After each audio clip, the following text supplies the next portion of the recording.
Coach Carlo আনচেলত্তির অধীনে Vinicius junior যেন গোল করা থামাতেই পারছেন না। বিশ্বকাপের গ্রুপ পর্বে 3 ম্যাচে করেছেন গোল। স্কটল্যান্ডের বিপক্ষে প্রথমার্ধেই করেছেন 2 গোল। তিনি যে আগুনের ফর্মে আছেন তাই জানান দিচ্ছে তার এমন পারফরম্যান্স।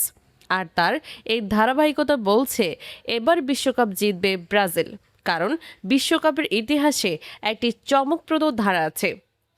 যদি কোনো ব্রাজিলিয়ান খেলোয়াড় গ্রুপ পর্বের 3টি ম্যাচেই গোল করেন, সেই আসরে দল শেষ পর্যন্ত বিশ্বকাপ জিতেছে। ভিনিসিয়াস জুনিয়র এবার সেই তালিকায় নাম লেখালেন। 1970 সালে জাইর জিনিও গ্রুপ পর্বের 3 ম্যাচে গোল করেছিলেন। সেবার ব্রাজিল হয়েছিল চ্যাম্পিয়ন। 1994 সালে একই কাজ করেছিলেন রোমারিও। সেবারও ব্রাজিল শিরোপা জিতেছিল। 2002 সালে একসঙ্গে রোনালদো ও রিভালদো দুজনই গ্রুপ পর্বের 3 ম্যাচে গোল করেছিলেন। সেই বিশ্বকাপেও ব্রাজিল হয়েছিল চ্যাম্পিয়ন।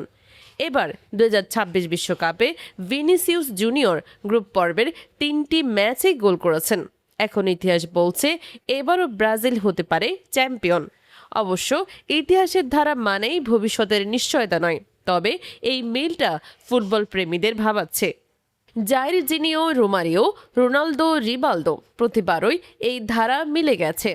ভিনিসিয়াস জুনিয়র কি সেই ধারা অব্যাহত রাখবেন? উত্তর মিলবে বিশ্বকাপের বাকি দিনগুলোতে।